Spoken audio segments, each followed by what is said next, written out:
Hello there everybody, my name is Bloomer Brown and welcome back at last to Ballymoon Castle for Farming Simulator 17. So I suppose if you have been following the series for a while, you're going to be noticing a couple of things. Firstly, the graphics settings and the FPS are slightly better than they have been in previous episodes, and you're also going to be noticing that we are much later in the year and a lot of time has in fact been skipped. There is some correlation between these two things. So basically I have upgraded my hardware, and since I did that, I decided I was going to sort of try to make an effort to put out some slightly higher quality videos. The problem is that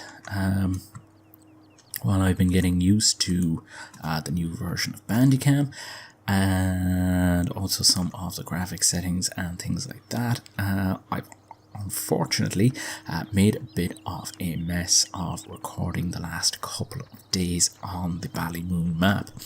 I didn't have any issues really with recording FS19, and hopefully I will have a couple of episodes upon that, but I'm kind of concerned that some of the footage might be slightly damaged as well. So what I have decided to do with Ballymoon is to basically just skip over those couple of days and put this little episode together this evening, because the working day is pretty much done on the farm at this stage, and basically catch you up on what has been going on around here, because while I have been very busy on the farm, it could be said, I suppose, that not an awful lot has actually changed.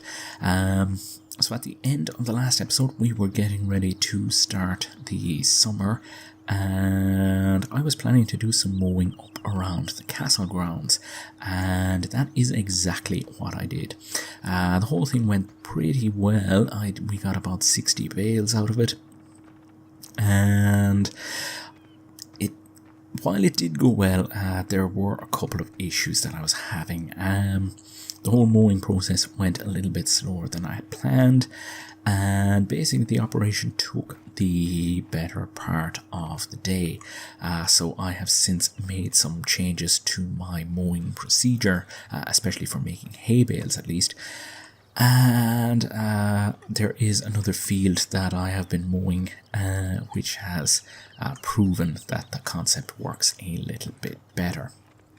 The issue with the baling and cutting and baling taking so long up the castle kind of came to the fore as the day was coming to a close, because we had rain forecast for the day after, and unfortunately for me, the weather forecast updated and kind of got me a little bit worried, and so I decided rather than faffing about with a tractor and front loader, I decided that I was going to lease the square bale collector to get the bales down to the farm before the rain. Now, the way Seasons handles maps that aren't compatible is that basically anything that has been baled is not going to rot on the fields, because obviously it cannot distinguish between what is a shed and what is a field. So the bales would have been fine, but I kind of like role-playing a little bit on this map and doing things as kind of they should be done.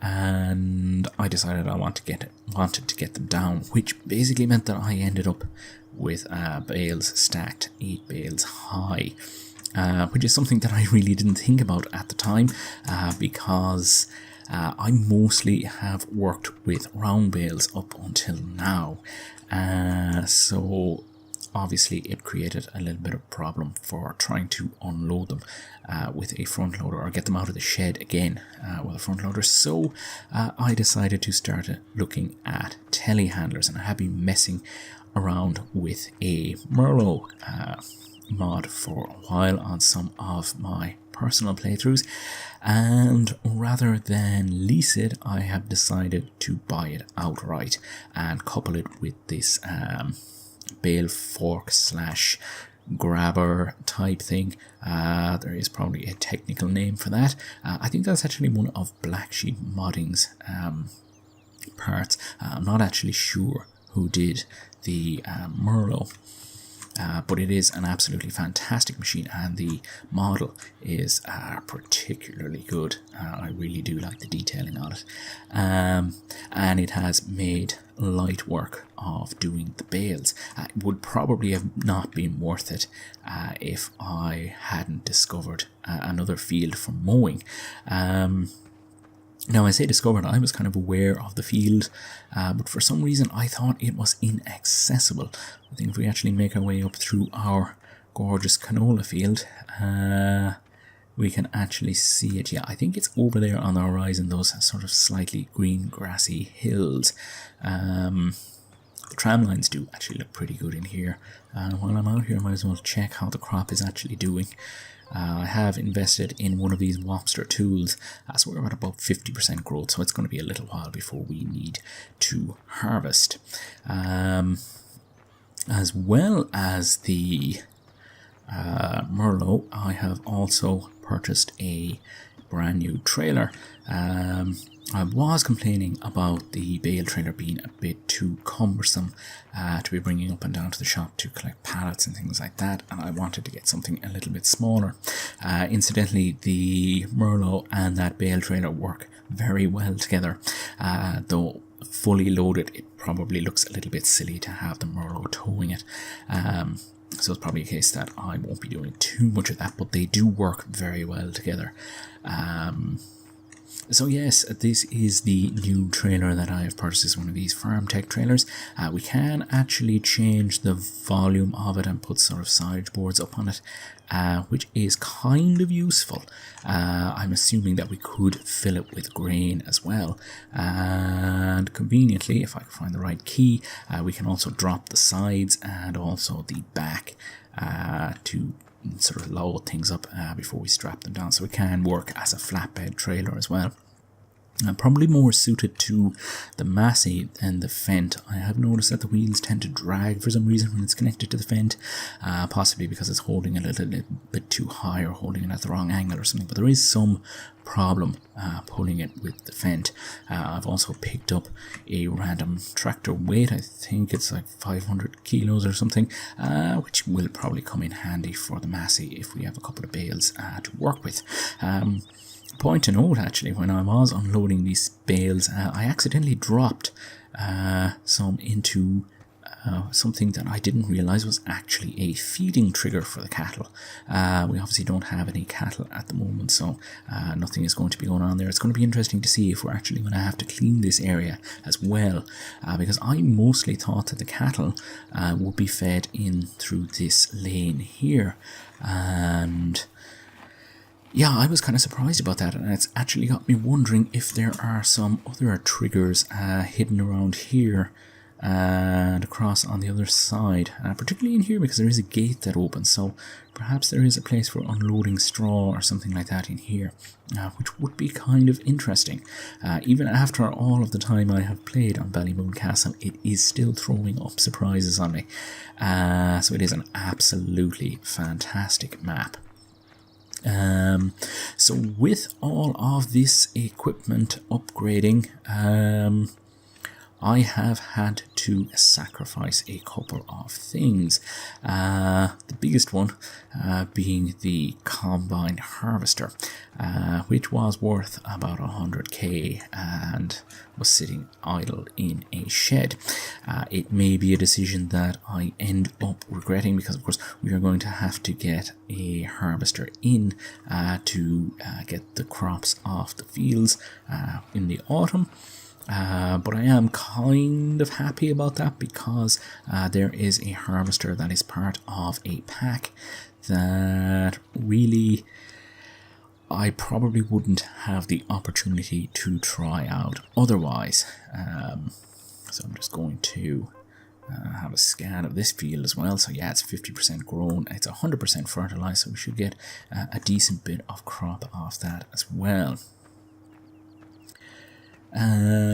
So I suppose it is time to talk about some of the placeables and stuff that I've been putting down, and we may as well actually go over as far as the new field that I have been working in. So I'm going to drag out the magical power washer and basically ride it down across the fields.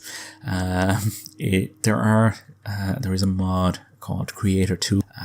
There is a mod called Creator Tools that actually allows you to do stuff like this.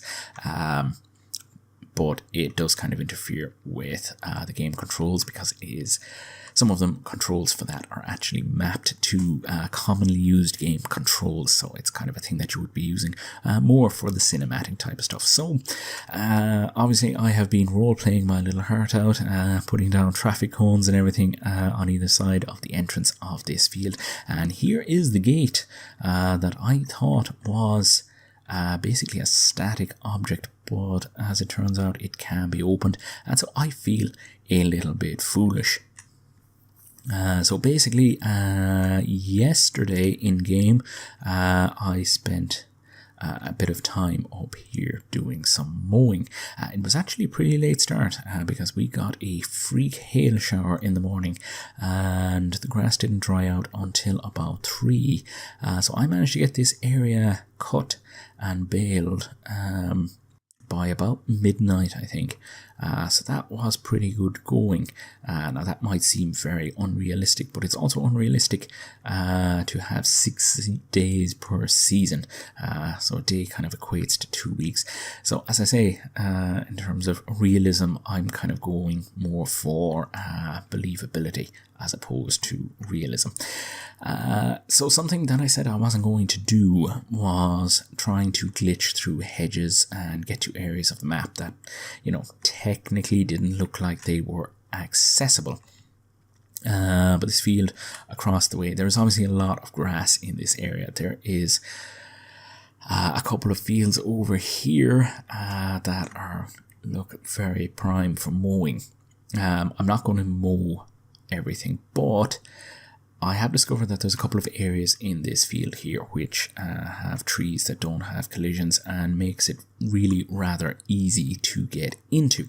Now, I wasn't going to just burst through the hedge there, but as I was making my way around this field, I did notice that there was an area here that very clearly has a gap that's just slightly grown in. Now, unfortunately, this tree here doesn't have any physics on it, so it's a case that I am not actually going to be able to cut it down to widen this entrance. What I have done, though, this was actually initially just all grass, is bring up the terrain roller and do a little bit of terrain modification up here just to make it look like an entrance, and I have also placed down a gate just to kind of make the thing look right. Now, as I say, it does give me access to an enormous amount of grass. So what I've also done to limit myself is to place down a fence over here that's going to stop me from crossing in over there and taking too much advantage of this exploit. It's a kind of an exploit, but I was keen to kind of show a little bit of mowing, and since I lost all of the other footage, I decided that probably in the next episode I am going to tackle mowing this field, just so I can kind of have a little bit of it in the series. And it's obviously not going to produce a huge number of bales compared to what this field has produced and the field up around the castle, so it's not going to give us that much of an advantage, and it's just going to give me an opportunity to show off some of the mowing as well. So hopefully that is agreeable, and as I say, it's not too much of an exploit, since there is technically a gap through the hedge, though it is slightly overgrown. So yeah, that is what that is, and I will be doing that hopefully in the next episode. I actually really notice now that I've left quite a bit of hay on the field here. It's probably not even a bale. There's a couple of little areas here. I also remember talking about growth states of grass and saying that I thought there were only 2 harvest states. I definitely think I was wrong on that. While this area is I would say little smaller, maybe close to the same size. It's comparable to the grasslands that we would have access to up at the castle. I definitely think I got a hell of a lot more out of it. And before sort of committing to buying up my new mowing system, I did do a bit of testing in another save file, and I really do think that there are 3 growth states on the grass. I should actually probably check out the map and pay a bit more attention to the various colours that are going on in the harvest states. But yeah, I definitely think that tractor struggled a lot more mowing the field in this save file than it did in the testing save file. I am really blown away by the beauty of this map. Anyway, continuing on with placeables,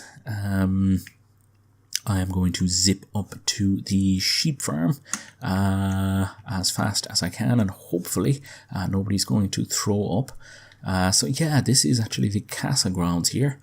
I should probably do this a little more gently. So yeah, it is kind of a comparable area, maybe slightly smaller than the area down below, so it probably is the reason that we were able to get more bales out of that, but it definitely went a lot faster down below, and the grass, when it was cut, it just looked that little bit thicker laying in on the ground in the little windrows. So I think, yeah, that I was definitely wrong about there only being 2 harvest states for grass, though it didn't really affect my decision to mow the castle grounds. Anyway, so back at the sheep farm, where I was also doing a little bit of role playing over the last few episodes.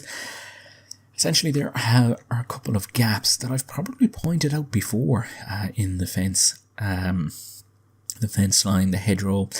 So basically, I was role-playing that we were doing a little bit of work in replacing some of them and I popped in some fencing and a little bit of a gate just to kind of close off this area. And there was a second area down here where there was a massive gap in the fence.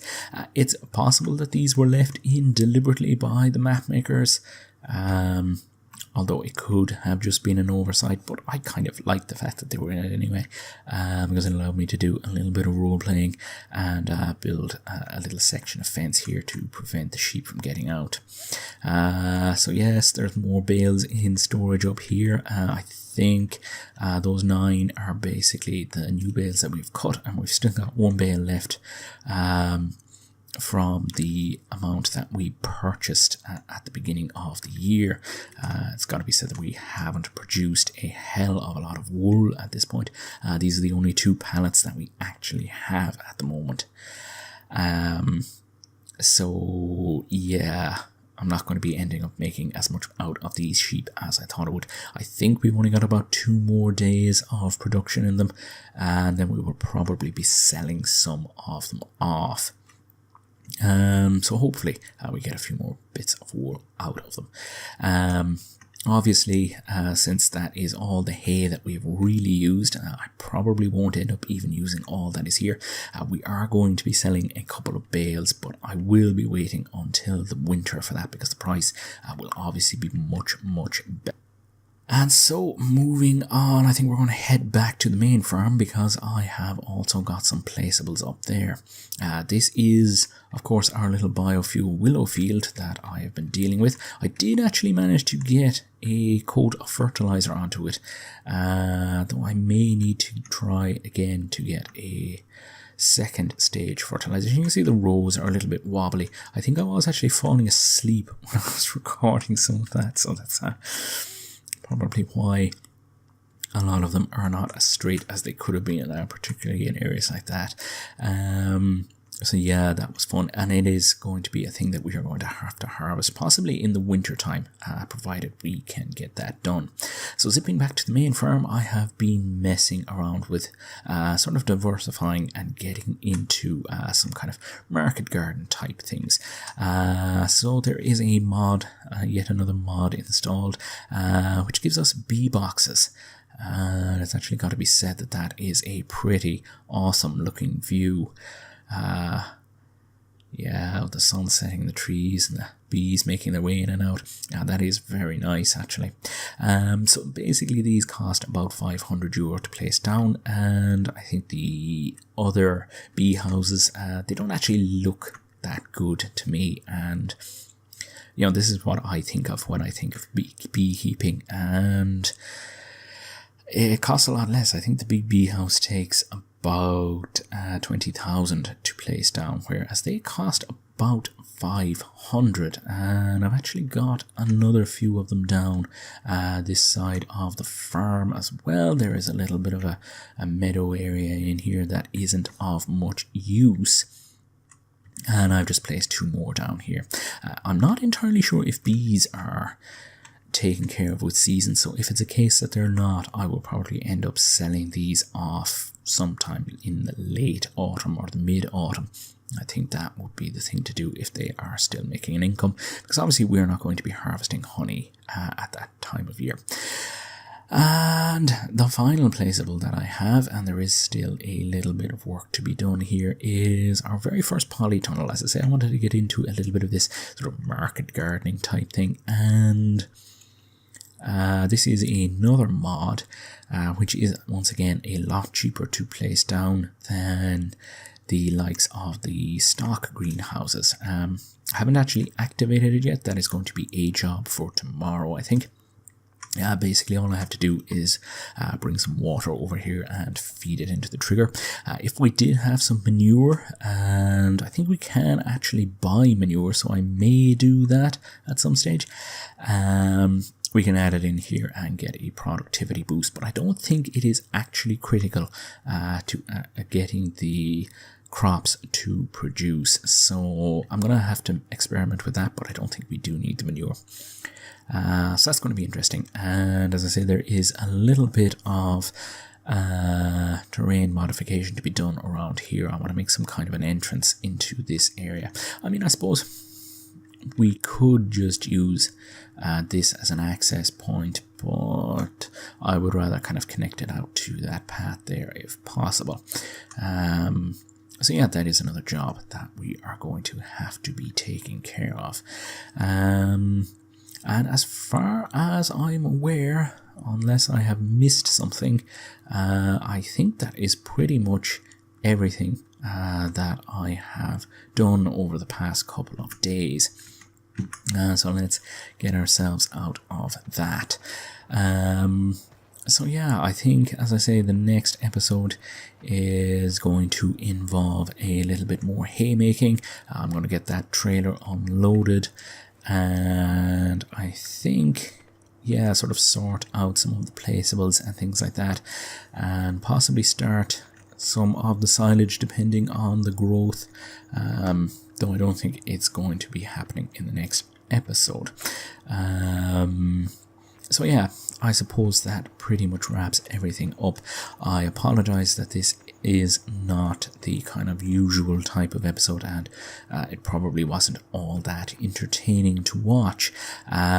Regularly scheduled programming will resume in the next episode unless something else catastrophic happens. Until then, I think I am going to take this opportunity to say thank you very much for tuning in. You have been watching Bloomer Brown on YouTube, and I will see you next time.